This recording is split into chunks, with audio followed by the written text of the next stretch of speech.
All right. Well, I guess I will note. Here we go. He's back in. I was going to say, I like the This is Philosophy for the People with Ben Burgess and Stefan Bertram. I like the way that we started with. I think a couple of fake outs for intro songs before the real one. I think it. I think it worked. It felt a little bit like something that might be like a gimmicky thing for the beginning of some like Marvel multiverse thing that they'd show you like three different versions of the opening credits. Important question. What fruit is this? Is this a black currant? A blackberry? Another black You one? are asking the wrong person. You don't know your fruits. I do not know my fruits. I know like, Okay, well, don't know I your know like fruits. strawberries. Your bananas. Your You, classic all American fruits. There's black currants, shit like that. I you don't. don't know stuff that grows on British bushes. No, no, not whatsoever. Um, so Ben, you don't know your fruit, but do you know your great filters? My what now? Your great filters. Your great filters are kind of why don't we see just loads of aliens in the sky, right? That's Fermi's Right? paradox. And the great Yes. filters are the things which explain it. Awesome. I already like it. Tell me more. Well, like there might be a great filter where life is really hard, Oh, okay. I see. or there might be a great filter where sapience is very hard, or there might be a great filter where agriculture is very hard, or not killing yourself in a nuclear apocalypse is very hard, or not getting killed by like other alien species throwing relativistic weapons at you from across space might be really hard.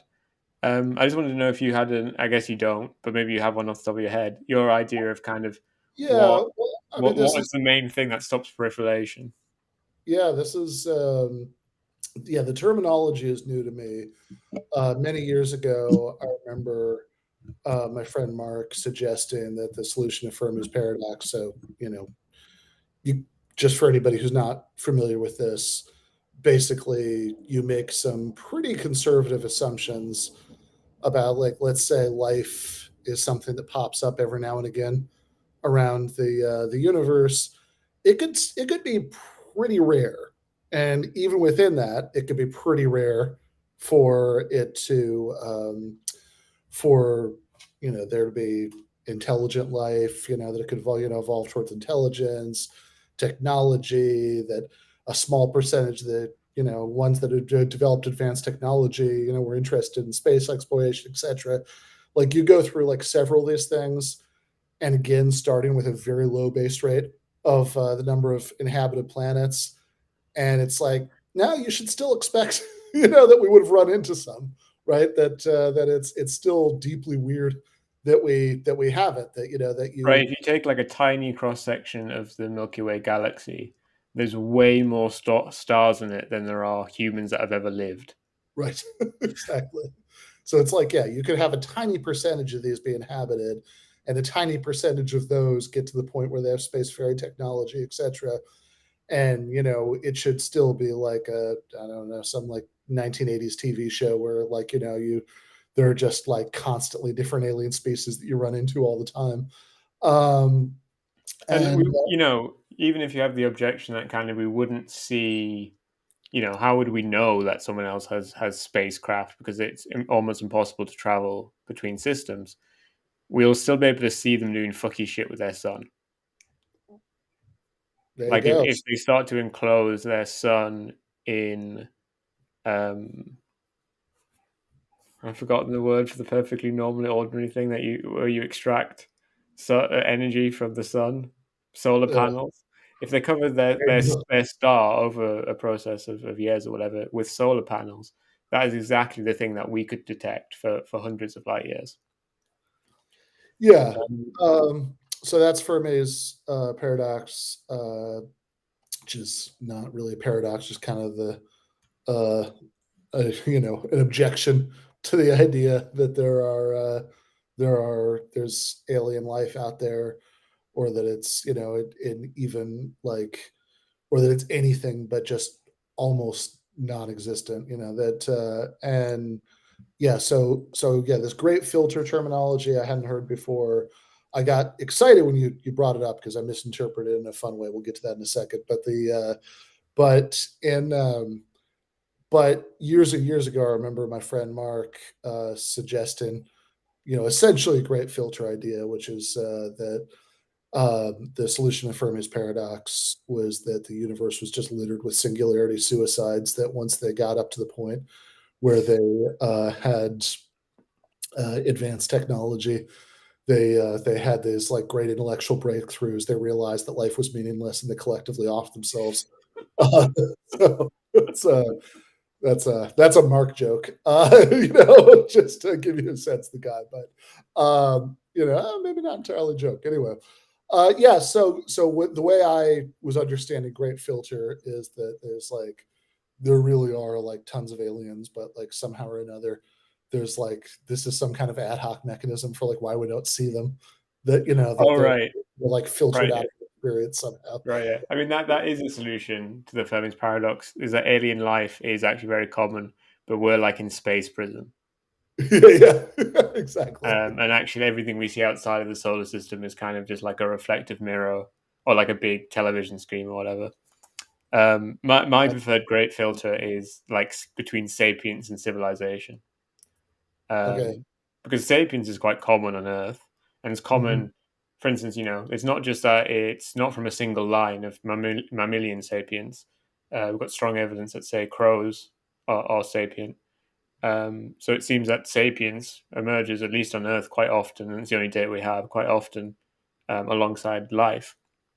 Um, but it's really hard, I think, to get from sapiens to civilization, not just because of other factors, but you need the right body plan.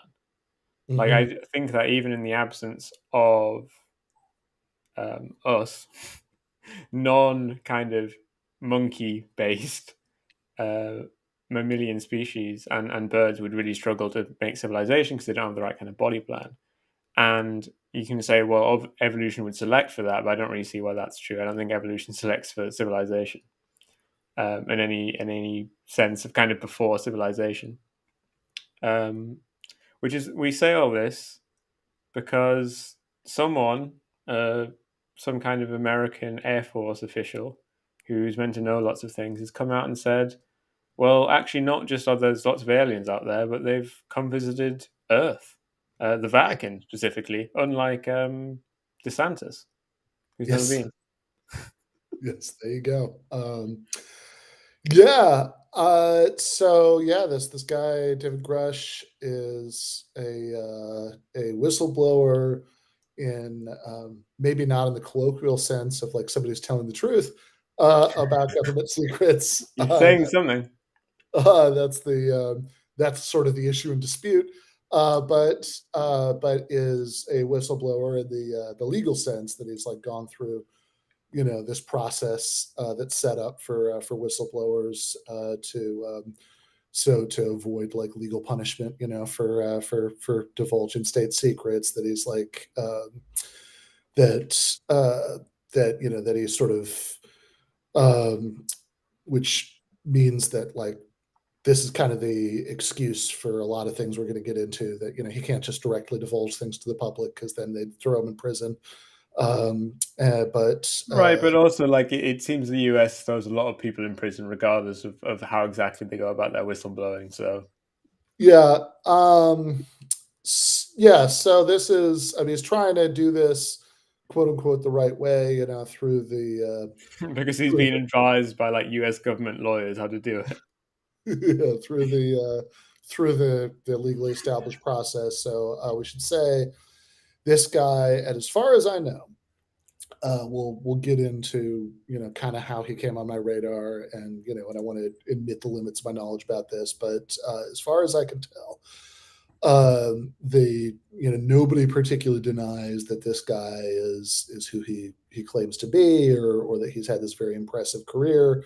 So he was an Air Force officer, and sort of through the Air Force, he ended up going into basically like the Air Force's contribution to the tangled web of what's sometimes called the intelligence community, that the sort of national security state and various overlapping, agencies and task forces and whatever that are involved in looking at secret information, and for originally counterterrorism kinds of purposes is what it sounds like. But ultimately, he ended up being appointed to one of these government task forces, of which there are several now, various agencies to look at UAPs. A Oh, UAP, right. So they gave him the aliens job and he's leaked it. Like that was his whole thing. yeah, more or less, right? So UAP But that is I was already at like 99% sus, but that obviously puts it to 100. Like uh, obviously that means he's been told to say what he's been said. perhaps. So that's UAP is an unidentified aerial phenomenon, which obviously means exactly the same thing as unidentified flying object, but at this point, UFO has embarrassing associations. So all the bureaucratic agencies switched from UFO to UAP as their preferred designation. It's a little bit like the euphemism treadmill. For Yes. ter- terms that used to be just like neutral clinical terms that become slurs, and then you have to come up with a new term, and then all the negative associations shift to that. And I'm sure eventually UAP will become enough of a punchline that they'll have to come up with something else. But yeah, so he was leading one of these UAP task force, is like the geospatial something something, UAP portfolio. And then he claims that he came into possession of this information. Uh, that this is the part that whether he's telling the truth about any of this is much more controversial. So to be really clear on his claim, he doesn't say that he's personally seen any aliens. Um, what he says though is that right, he was in charge for this geospatial whatever of investigating reports, but then it turns out that he says he came into possession of this information that actually the deep state basically has been in possession of multiple partial and whole recovered crash landed alien spacecrafts for forever, and I think in the possession also of like live aliens at various points, and that they have been hiding this even from Congress for decades. And he says that you know, like he talked to people, he saw documents, and it's a little unclear what evidence he's claiming to have of all this. But he claims that he started out as a hardcore skeptic and became a believer, and that he says that he's sort of trying to go through the bureaucratic process to find out more, and the door was slammed in his face, and then he started to and then he's like becoming a very cautious whistleblower, that so which basically means like you don't get permission to talk to the public. That's you can't do that, right? But you have a but you can sort of declare yourself a whistleblower and at least talk to Congress behind closed doors. And so he's done that. And then there was this article about him. And I do want to look. I don't want to bury the lead here. My own view on all of this is that it's bullshit. But but to give the people who give this more credit than I do, they're due. Um, the so the fact that this guy does have this like very impressive background, and that people that he's making much more specific claims than people who say things like this usually do. None of that seems to be in dispute. And it's also to his credit, the reporters who broke the story, uh, Ralph Blumenthal, as far as I know, no relation to the gray zone Blumenthal, is, but this guy was like a staff reporter for the New York Times for decades. And he's not just like a random crazy person with a website. And And as we know, US intelligence officers don't lie for a living. Um, so we yeah, know that he's trustworthy. Yeah, I mean, there is definitely. I mean, look, there's the obvious second order conspiracy theory here that might be true. I think that one's a lot more plausible than the first order conspiracy theory. but but yeah, they so I found out about all this from a segment on the program Breaking Points, Crystal Ball and Sagar and Jetty. For anybody who don't want to watch Breaking Points, it's a news and analysis and commentary show where it's the Crystal's a leftist, Sagar's kind of a right winger. I don't know exactly what he thinks, but whatever. They have and in but I do know what he thinks about this, right? So in this segment, right, Sagar did this segment about it on the show, and Crystal, I think, made some very well-founded skeptical points about whether this guy was on the level, and what basically inspired the post, the essay for the Substack, is that this sort of back and forth between Crystal and Sagar about whether to believe this guy, or I don't know if Sagar is quite on the I mean, he did say a few times, I believe he's not crazy and stuff like that. But the it's I think that this back and forth between them about how credible to find any of this really powerfully reminded me of David Hume's argument about miracles in chapter 10 of the Inquiry Concerning Human Understanding. And it's not one to one, not everything transfers, but a lot of what he says about the reasons not to believe in testimony about alleged miracles that people have seen would also apply to why you shouldn't believe this guy, even if he claimed, which he doesn't, to have personally seen the aliens. It'd be funny if he isn't kind of like an op, like he genuinely believes it, but it is in fact an op. That's also entirely possible that that this is that the that there's a version of the second order conspiracy theory where he's part of the victim. He's a victim of the conspiracy. Like this guy is this guy is is Fox Mulder in his head, but Yeah, like he's his just been drip fed a load of bullshit for years. well, it's like they're just patiently waiting for him to have the epiphany as he puts together. Yeah, they were probably getting quite annoyed he was taking so long. But to talk about philosophy, Yeah.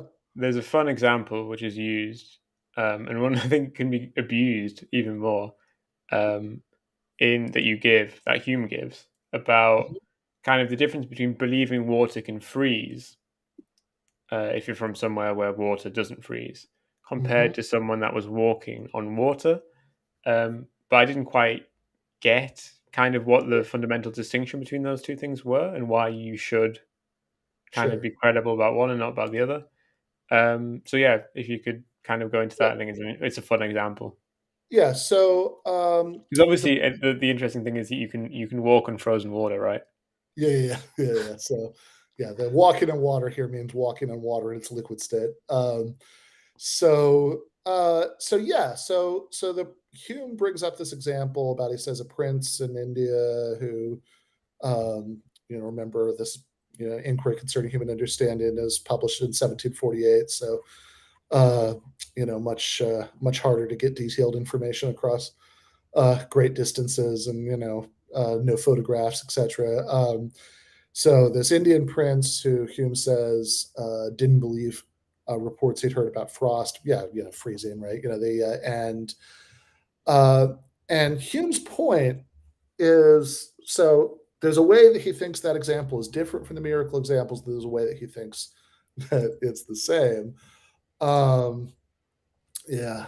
Uh, so the way that he thinks that it's the same is, he's like, look, this guy was right to be skeptical. He should have been skeptical, right? You shouldn't just believe somebody, who reports to you, oh, look at this thing I saw that has absolutely no analogy in your experience, and, doesn't obviously seem like the way that the world should work and all that. It's like, oh, okay. right? I guess that's true. You should, you should have.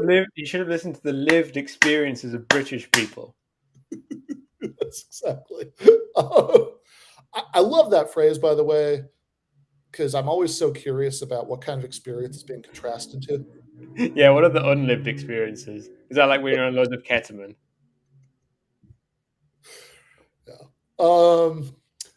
But it's like, yeah, you should, he was right to be initially skeptical. You should demand like a fair amount of evidence before you believe this. But he thinks that the threshold for believing in frost, if you spend your entire life in a tropical climate in the 1700s, is still lower than the threshold for believing in actual miracles like walking on water in its liquid state. And the distinction that he makes between the two is that um, it's it's not that the Indian prince observed water get really, really, like go to these temperatures, down to these temperatures, and not freeze, right? He is so. It's not that he had some reason to believe that this was a violation of the laws of nature.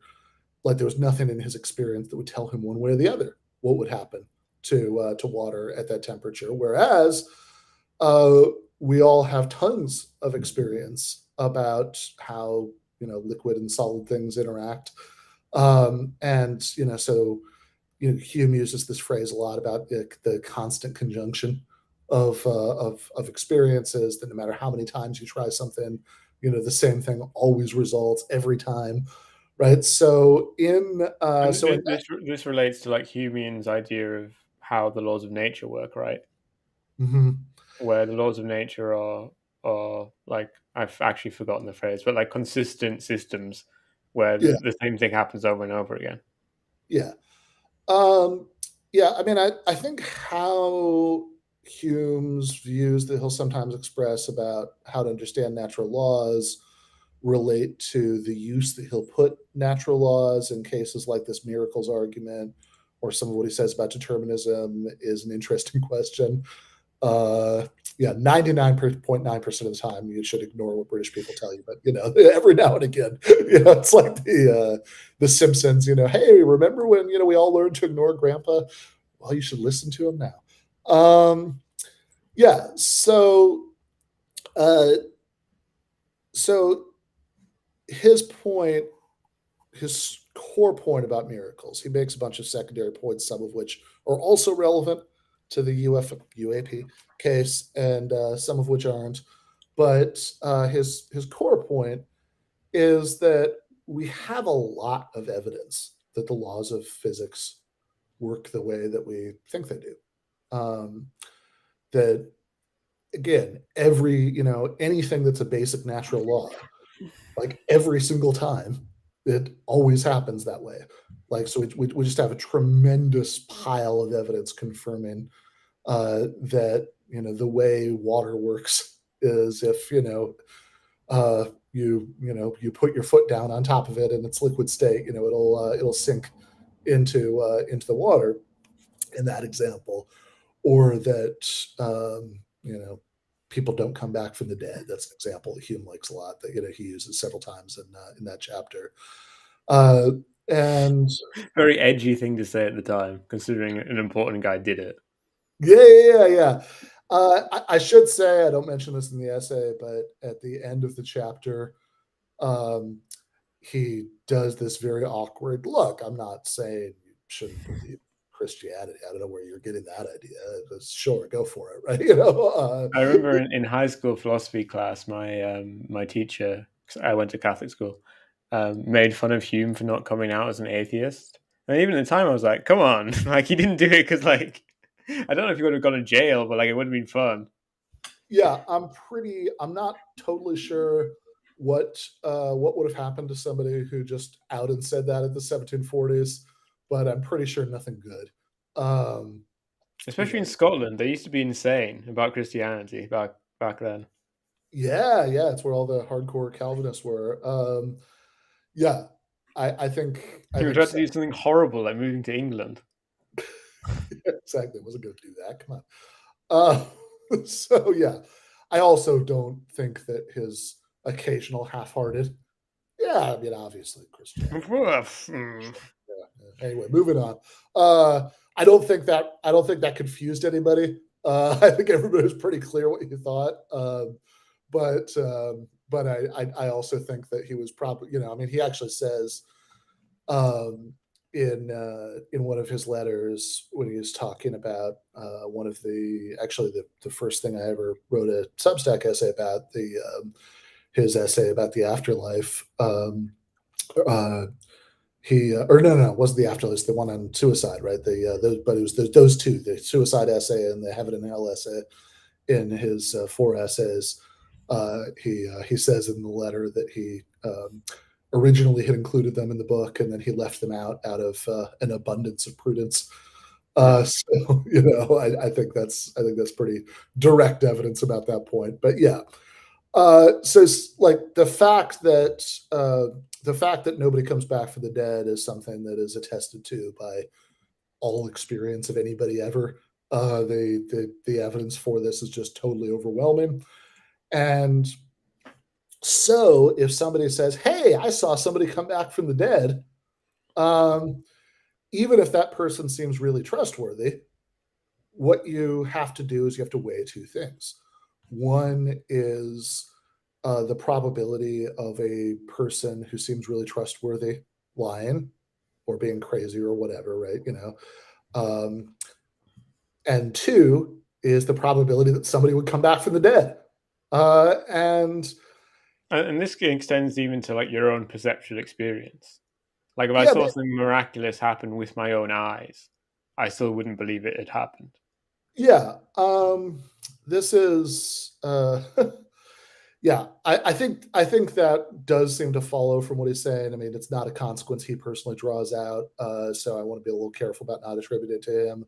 But yeah, I think that like this seems like the same structure of the argument would probably work. Um, but certainly, um, whether or not the person who sees it with their own eyes is justified, certainly he doesn't think you're justified on the basis of secondhand testimony, uh, because it's just, however improbable it might seem, that the person who seems to have a lot of integrity would lie to you, it's much more improbable that somebody would come back from the dead. I mean, that's the core, that's the intuitive core of the argument. Right, Is it? I've been lied to plenty of times in my life. I haven't Yes, seen anyone come back from the dead or walk on water or be an yeah, alien. yeah, exactly. Probably even been lied to a few times by people who really seem to be on the levels they did it.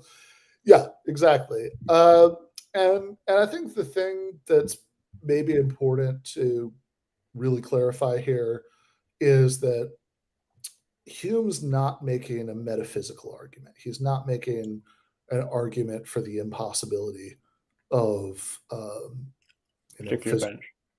of people coming back from the dead or walking on water or just in general, reality not working the way that we think it does. Uh, that's not the argument he's making. He's making an epistemic argument. In other words, he's making an argument against the rationality of believing in miracles on the basis of testimony, saying that this would not um, this would not be a so Shani's comment about the woman who woke up who woke up in her wake. Um, Hume actually comes pretty close to directly addressing that later in the chapter. I don't quote this part of the essay, but he's going through some hypotheticals about cases in which we could have like really really good evidence for an apparent miracle. And part of his point is that like all the existing cases, our evidence is terrible. Um, because he points out at the dawn of religions when the miracle stories are first being reported, the religion isn't a big enough deal for anybody to bother debunking it at the time. And then by the time it's important enough that you bother, like everybody who'd be in a position to contradict the original story is long since dead. And he points Yeah, like out, the Romans recorded Jesus' execution, but they didn't bother recording that like 12 peasants were saying, actually. exactly. Um,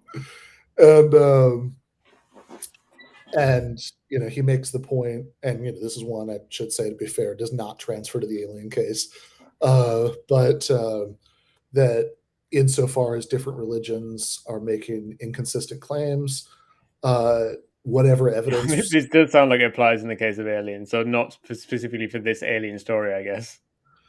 Yeah.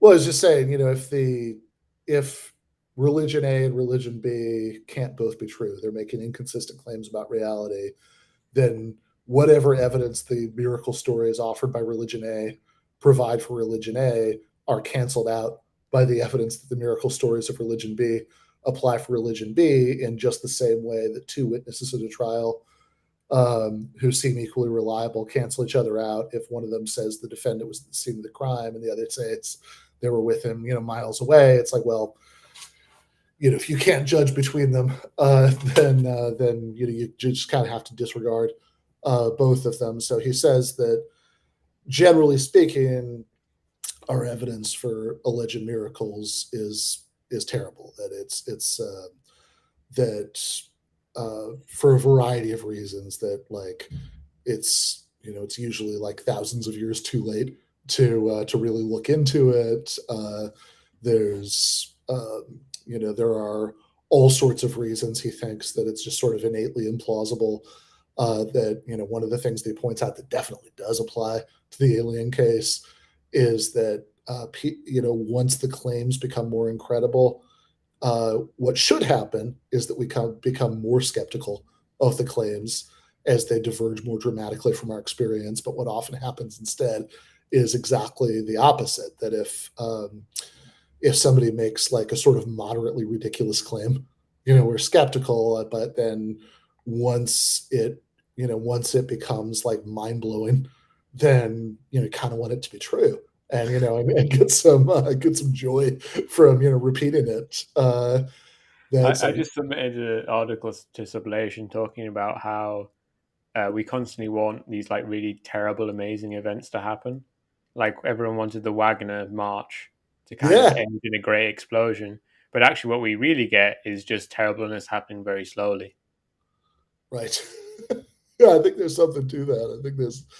I think I think that there is a sort of sense in which, presumably these are not the emotions being experienced by people like living in Moscow suburbs, but from watching from afar, there's the sort of sense that you get that the collective news experience is like, oh man, they took us right up to the brink of something really exciting happening, and then we didn't even get follow through. We didn't get to see how the rest of the season, played It, out. it was really, it was a really good one for me because I got to be proved like live right on Twitter.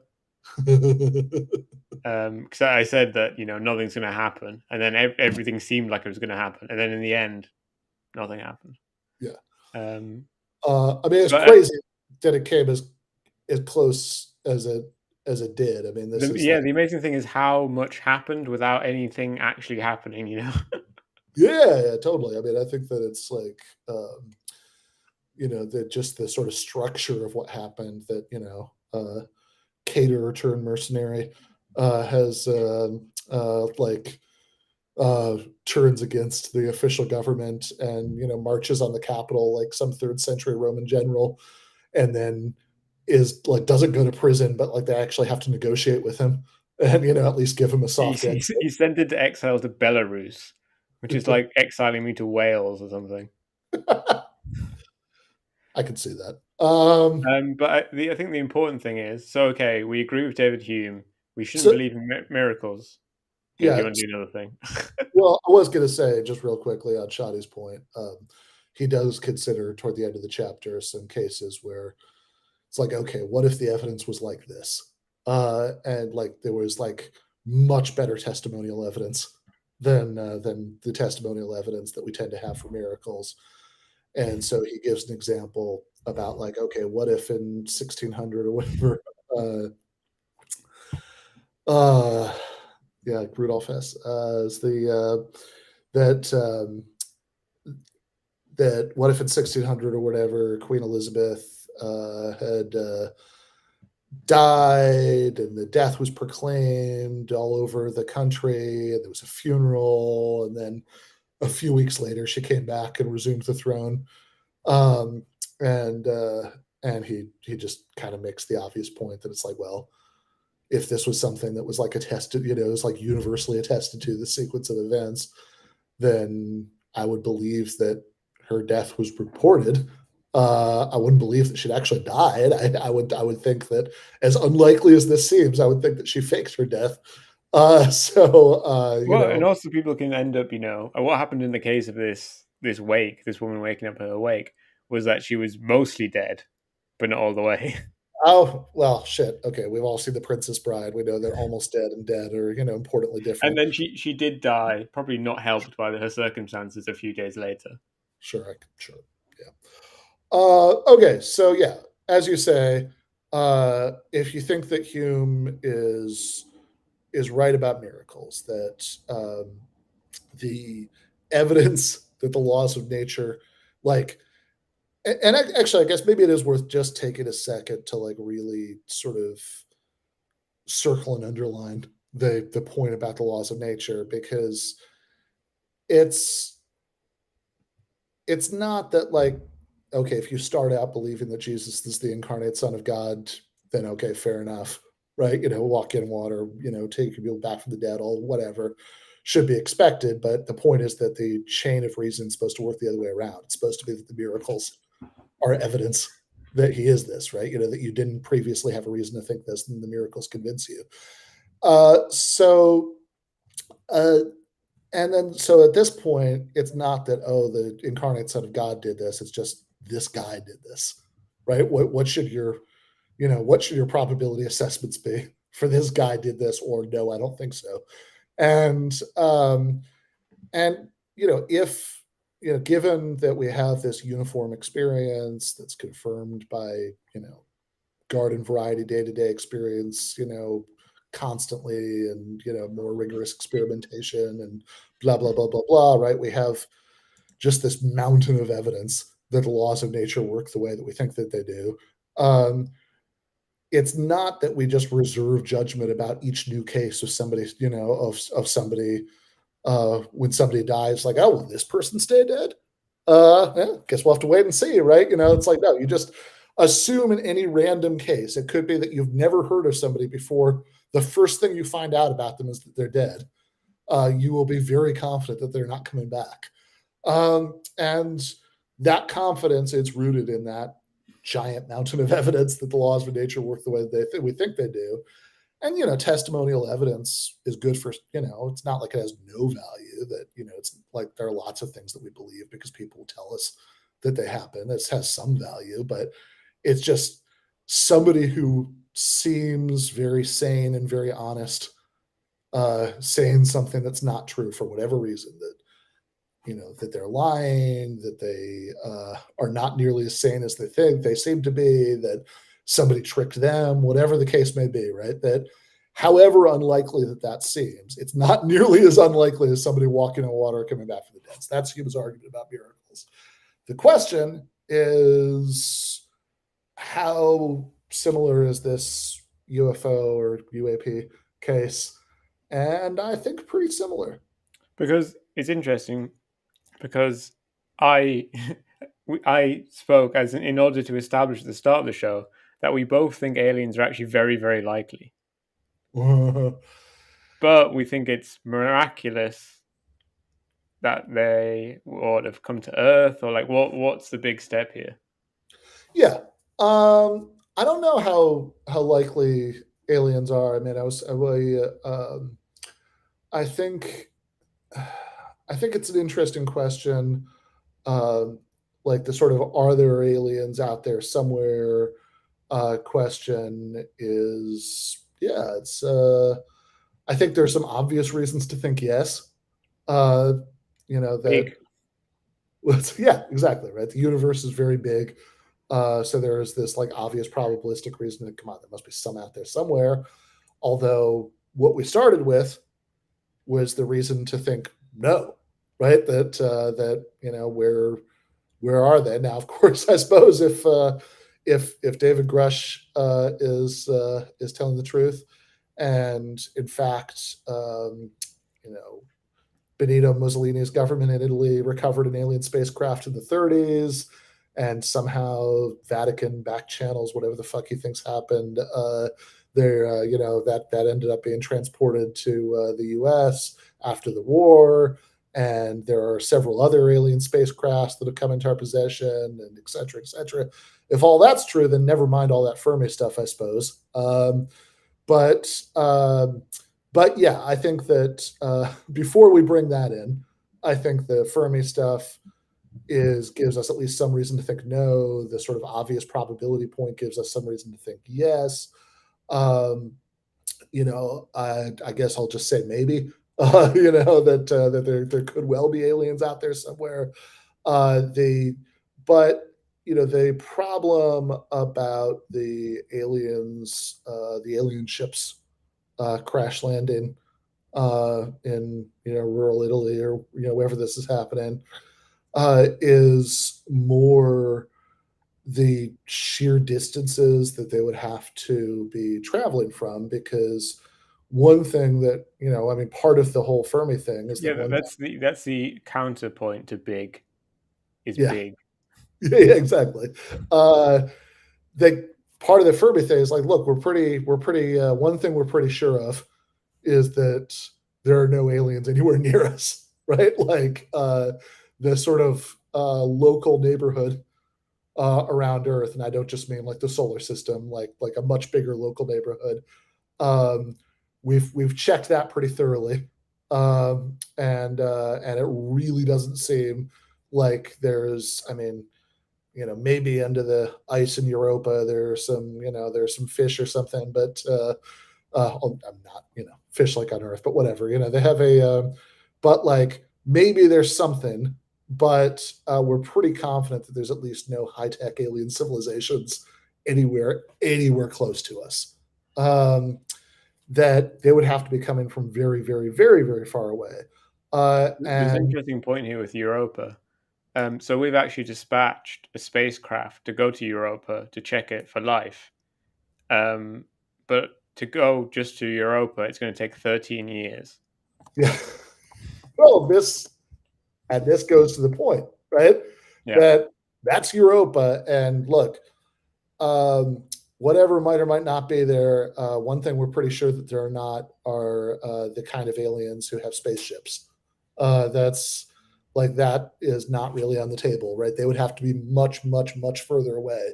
So, like, it seems like these ships crash land in rural Italy would have had to have, given the sheer distances involved, would have had to have traveled at the speed of light, which would be, at least according to, our best current physics, is impossible, would violate the laws of nature.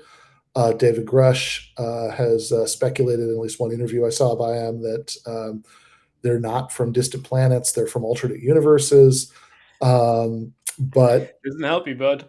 that's not going to help because, again, at least according to our best current scientific understanding of all this stuff, if there is a multiverse, the walls are closed, right? There's no, it's every bit as physically impossible to travel between different universes as it is to travel faster than the speed of light within our universe.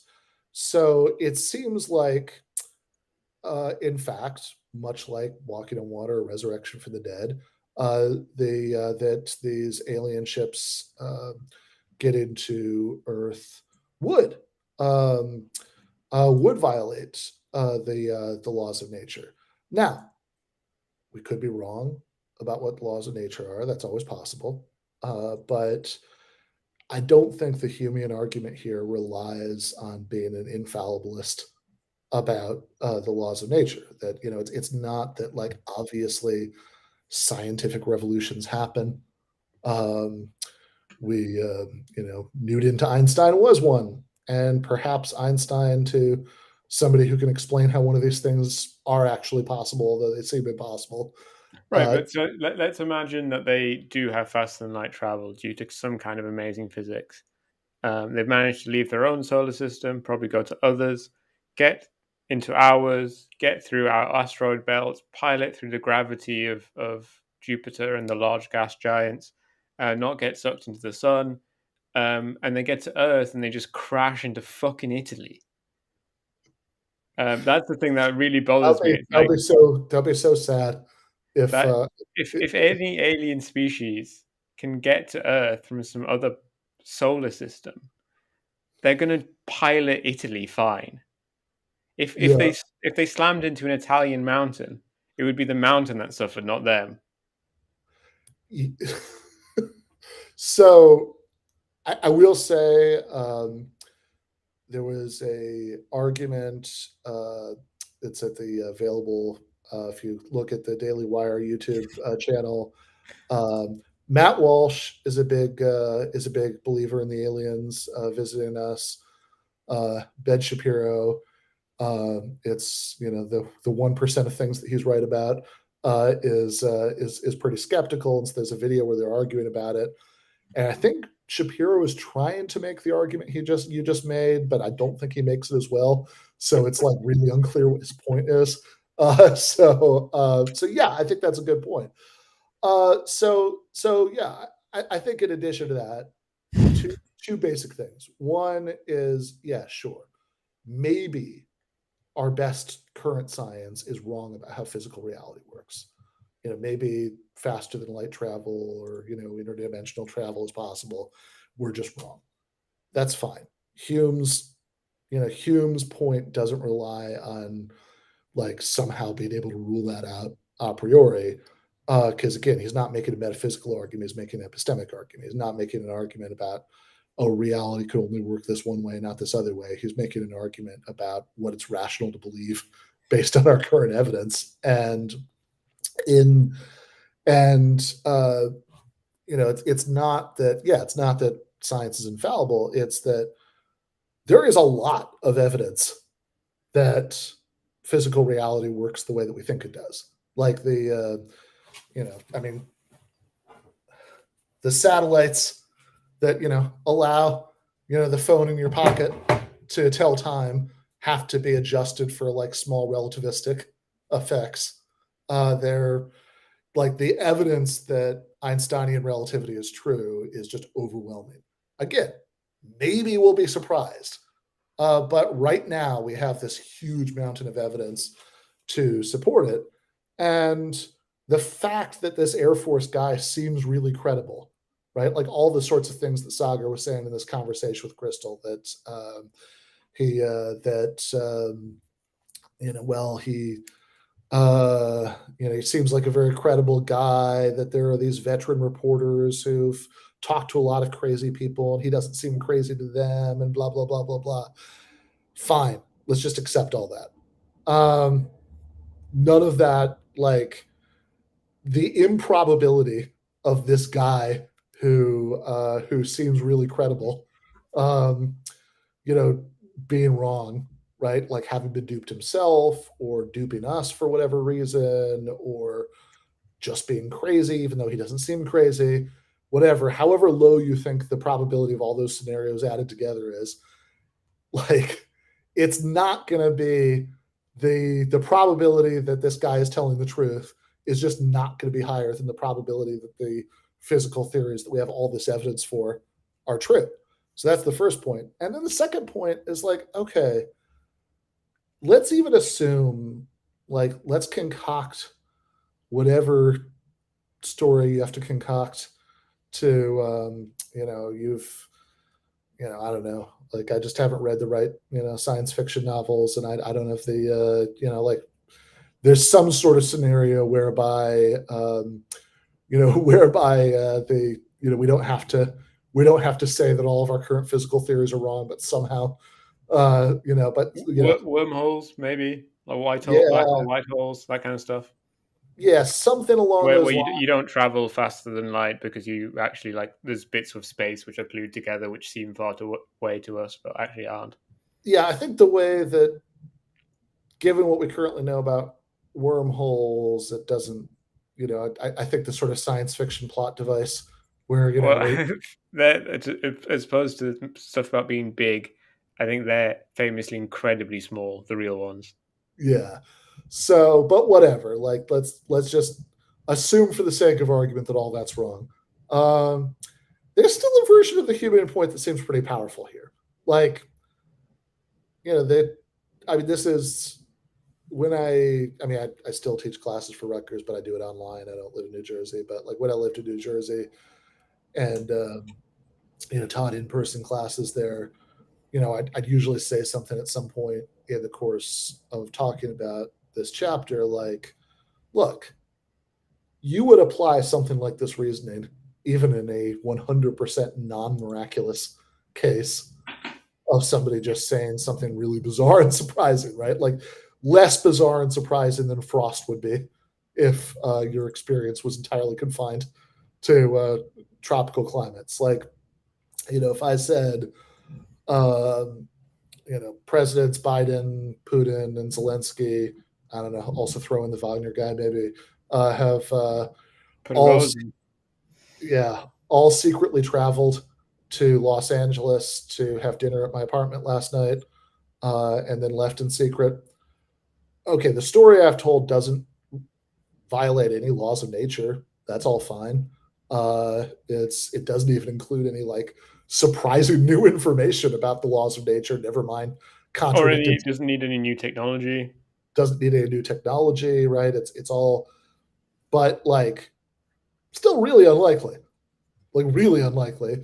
Uh, and even if I said this or whatever, maybe you don't think I'm trustworthy, just think of the most trustworthy person you know and have them saying this, like making the equivalent claim about wherever they live. Um, that person pulling your leg, being like, even if it wasn't just a sort of innocent joke, if you're like, no, no, really, did this happen? Look me in the eye. What, like, you got to the point in the conversation would have been an incredibly cruel joke if they persisted in it.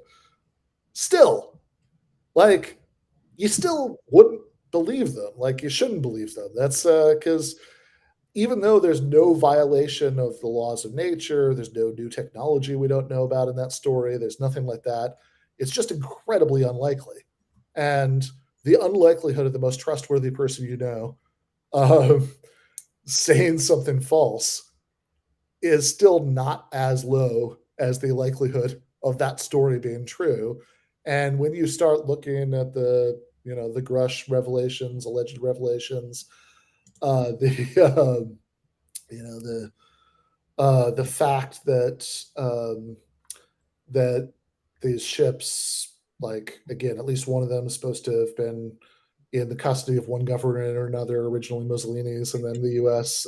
Since the 1930s, right? So the better part of a century. You think that there are several other ships that are in government custody in various places. That, like, also, by the way, while we're at it, don't get me wrong.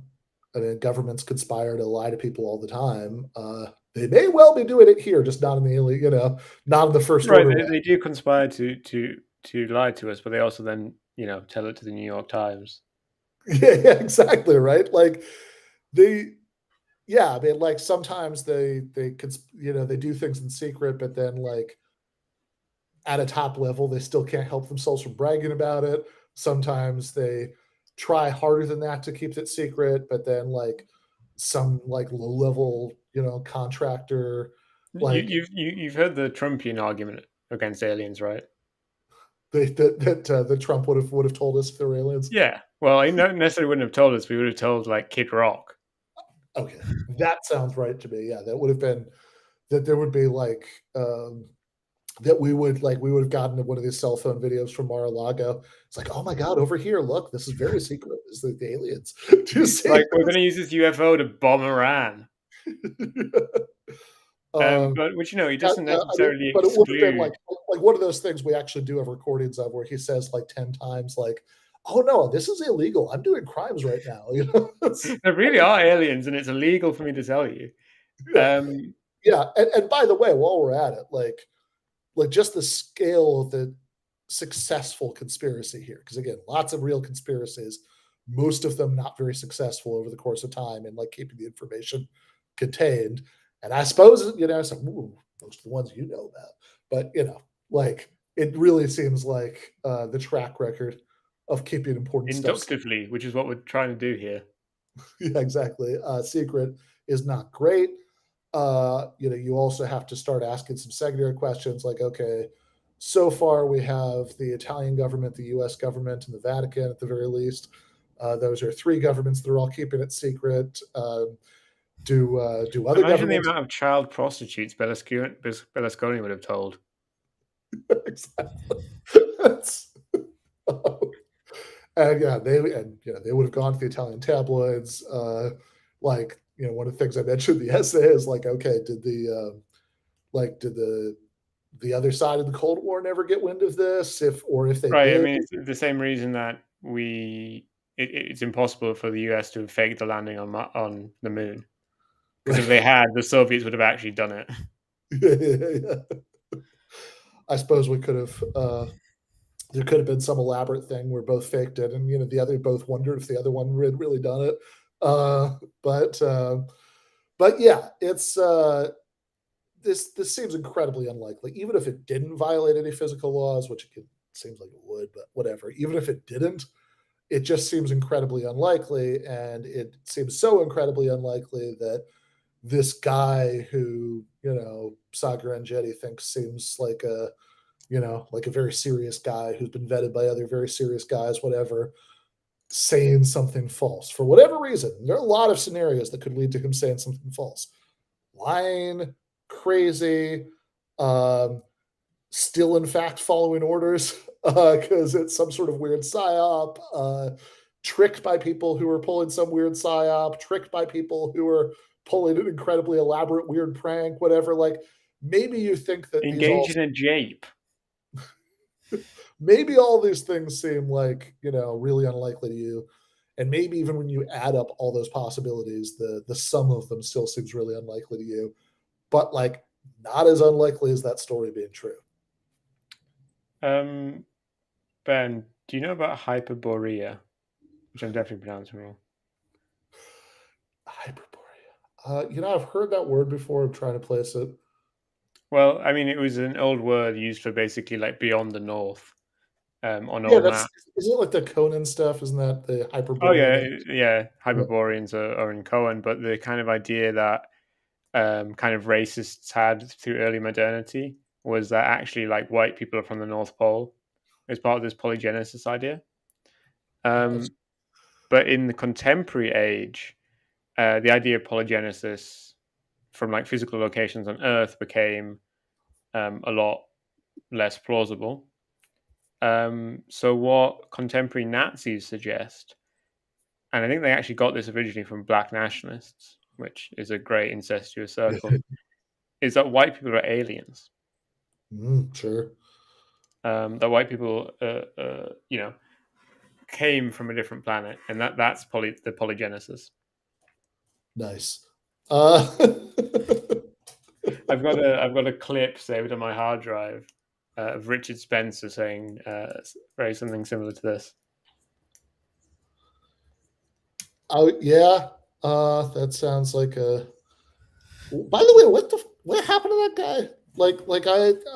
I'm sorry, I know this is completely off topic, but I saw um like a month or two ago, I saw a tweet from him that really weirded me out because it's like it seems like it was the kind of thing that um it was the kind of thing that some I stand with Biden kind of account would have tweeted out. Is like he's super duper like pro Ukraine. He's like very he seems to he seems to be pretty soft on Biden. It's like man, they're not making Nazis like they used to. Yeah, basically when Trump wasn't actually a white nationalist and didn't do anything for white people, um, which is, well, for anyone really that didn't have a million or more dollars.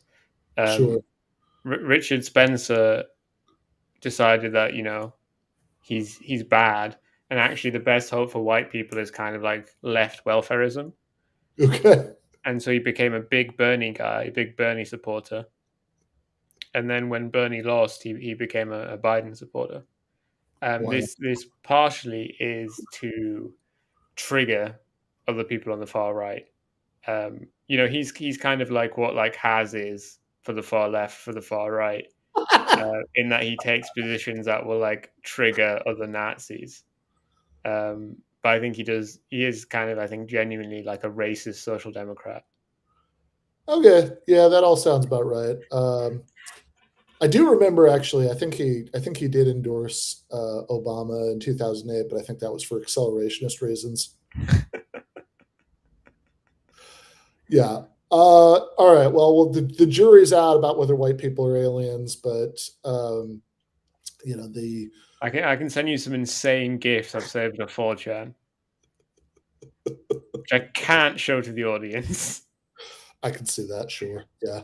I realized watching these gifs that they are on a level of internet poisoned irony that I could not even imagine. I won't even describe them. I'll tell them after we're off air. Yeah. Uh, no, I love that analogy about like this like Haas giving these tortured Marxist explanations for why you should For actually why support. Starbucks is gay and Trader Joe is based.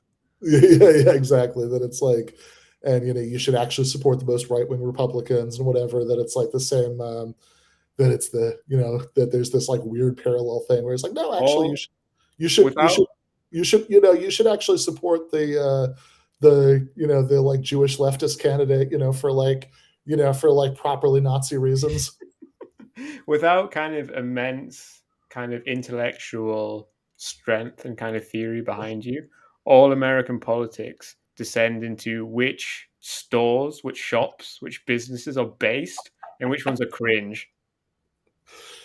There is a lot of that. I remember like several years ago when there was a big thing about people were boycotting, like liberals were boycotting Chick-fil-A because the owners were social conservatives who were against gay marriage and gave money to right-wing causes and stuff. And as the world continues to turn, now we've actually reached a point where there are social conservatives who are boycotting Chick-fil-A because they have like diversity, equity, and inclusion stuff in the company. Um, but but I remember when the first round of the Chick-fil-A stuff was going on, and so it was like you proved that you were like a good liberal by getting like KFC, I guess. That Yeah, that's the crazy thing, that Americans do seem to like boycott stores constantly. Like I can't imagine, like in Britain we have Weatherspoons, which yeah, is owned by the only kind of really publicly political big kind of shop owner on the high street, guy. It's a chain of pubs, and he's like massively right wing. He publishes like a massive magazine which he uh, puts in his pubs, um, and like it was all massively pro Brexit and whatever. But actually, leftists love Weatherspoons. It's cheap basically, yeah, and never called for boycott of it, including when the workers there went on strike because the workers didn't want them to call a boycott. But yeah, also, like, for I don't want to flex on America, but the British left, as bad as it is generally slightly connected to trade unions. So yeah, exactly right. Well, that's what I was thinking. That it's like I remember when the original Chick-fil-A stuff was going on, thinking that it's like this is amazing that in a atmosphere where especially then, I mean, still now, but especially then, like where like any kind of working class organization was essentially a rumor from the distant past. The like socialism was like unheard of. I mean, I remember the original Facebook option, like when you put together your Facebook profile back in the 2000s, the options it gave you for politics were liberal, conservative, or very liberal. So it's Bro. there was like the idea, it was like literally not on the table that, that there was something, besides very liberal, whatever, that like under, all these decades of capitalist realism, the idea that you could actually accomplish something through, mass politics and, achieving state power or anything like that is totally unheard of. So it's like, yeah, in this kind of environment, like that's what politics get reduced to, where you buy your chicken sandwiches. Like, which one of these corporations, are you going to patronize? Is just fucking awesome. And in its own way, I think I think that I think it is its own kind of morbid symptom, that, like, for anti-government kind of energy to get sucked in these weird conspiratorial directions. I mean, That it's probably also very related to commodity fetishism, because we imagine these like as if there's relationships between the different kinds of chicken sandwiches. Like this is the base one, and this is a cringe one, whatever. Okay, but on next the Saturday, relations between people present themselves as relations between chicken sandwiches. Yeah, next Saturday, Ben is going to be listing all of the shops, top 100 stores in America, from most base to most cringe. yeah, no, that's correct. That's the enough of this philosophy shit. It's time to talk about that really matter. Yeah, so that's something to look forward to. Okay, bye.